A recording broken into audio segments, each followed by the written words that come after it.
Si hablamos de los mayores genios militares de la antigüedad, dos nombres se destacan sobre todos los demás: Alejandro Magno y Julio César. Ambos conquistaron vastos territorios, transformaron civilizaciones y dejaron una huella imborrable en la historia.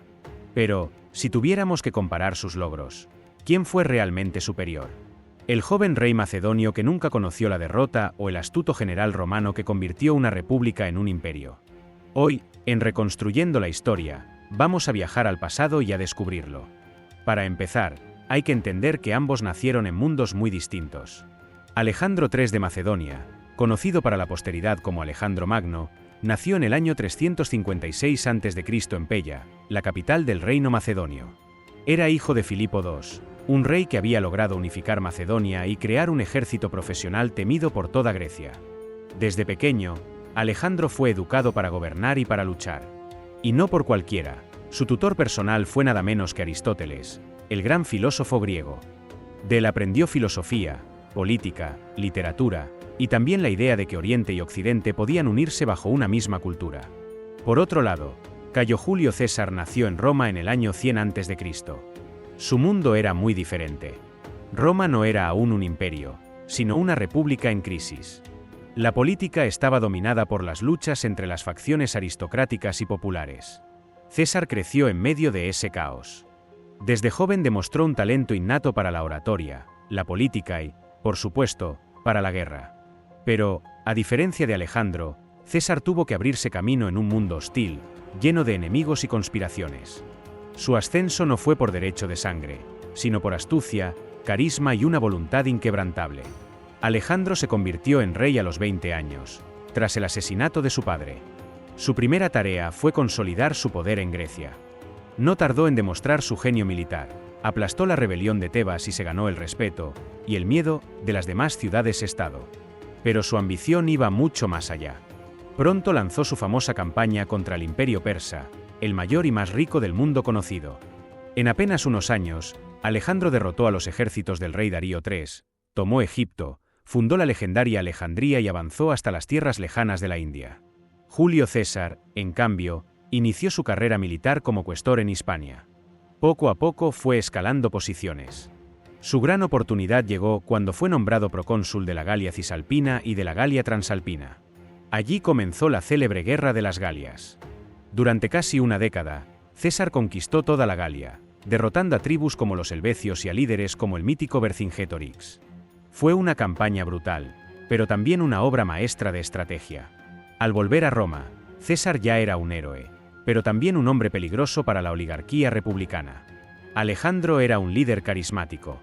Luchaba en primera línea junto a sus hombres. Compartía sus sufrimientos y sus victorias.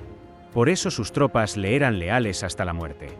Era capaz de inspirar a macedonios, griegos, persas e incluso a soldados indios. Su visión era crear un imperio universal donde las culturas se mezclaran. De hecho, llegó a adoptar costumbres persas y promovió matrimonios mixtos entre sus oficiales y mujeres orientales.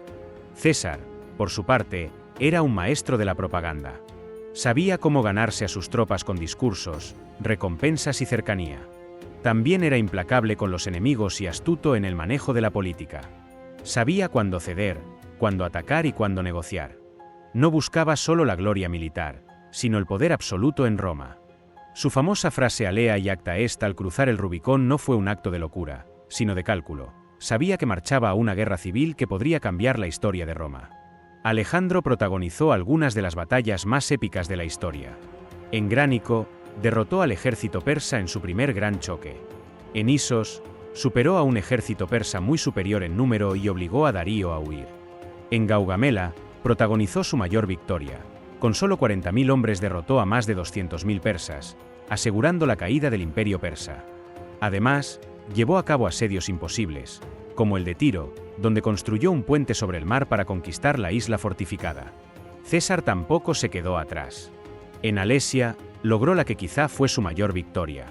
Con un doble anillo de fortificaciones, sitió al líder galo Vercingetorix mientras resistía los ataques de un enorme ejército de socorro. Fue una obra maestra de ingeniería y táctica. En la guerra civil, derrotó a Pompeyo en Farsalia, tomó Egipto, derrotó a Farnaces en Cela con su famoso Veni, Vidi, Vici, y se consolidó como el hombre más poderoso de Roma. Alejandro murió joven, con solo 32 años. Sus conquistas fueron asombrosas. Había creado el imperio más grande jamás visto hasta entonces. Desde Grecia hasta Egipto, desde Persia hasta la India. Pero su muerte prematura dejó el imperio fragmentado. Sus generales, los llamados diadocos, se repartieron el territorio. Aún así, el impacto cultural de su obra fue inmenso. La era helenística transformó el Mediterráneo y Oriente Próximo. La lengua griega se convirtió en el idioma común de la élite. Las ciudades que fundó, como Alejandría, se convirtieron en centros de conocimiento durante siglos. Su sueño de un mundo mestizo influyó incluso en el pensamiento romano y más tarde en el Renacimiento europeo. Julio César, en cambio, dejó un legado más político que territorial. No conquistó territorios tan vastos como Alejandro, pero cambió para siempre el sistema de gobierno de Roma. Su acumulación de poder provocó la caída de la República y sentó las bases para el Imperio Romano. Tras su asesinato en los idus de marzo del año 44 a.C., Roma entró en nuevas guerras civiles. Pero finalmente su heredero, Octavio Augusto, consolidó el imperio. Durante siglos, los emperadores romanos fueron considerados herederos de César. Su influencia llega hasta el lenguaje. El título de César se convirtió en sinónimo de emperador, de poder absoluto. Palabras como Kaiser o zar derivan directamente de su nombre. Es difícil decir quién fue mejor. Alejandro fue un conquistador puro, un visionario que buscaba unir Oriente y Occidente. Su genio militar era innegable. Nunca fue derrotado. Su velocidad, su capacidad de adaptación y su carisma lo convirtieron en un líder casi legendario. César, por su parte, fue un estratega más completo. No solo ganó batallas, sino que también supo manejar la política, la diplomacia y la propaganda. Transformó Roma desde dentro. Su combinación de habilidades políticas y militares lo hace único en la historia. En términos de extensión territorial, Alejandro fue superior. Sus conquistas fueron más vastas y rápidas.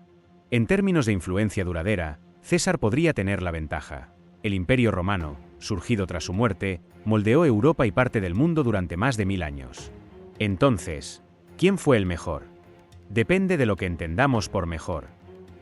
Si hablamos de capacidad militar pura, de inspiración para sus tropas, de audacia en el campo de batalla, Alejandro Magno es insuperable. Si hablamos de habilidad estratégica total, de impacto político, de influencia en la historia de Occidente, Julio César es difícil de igualar. Ambos fueron genios. Ambos cambiaron el mundo. Ambos han inspirado a generaciones de líderes, historiadores y soñadores. La historia de la humanidad no se entiende sin ellos. Y ahora te pregunto a ti, aquí en Reconstruyendo la Historia, ¿quién crees que fue el mejor?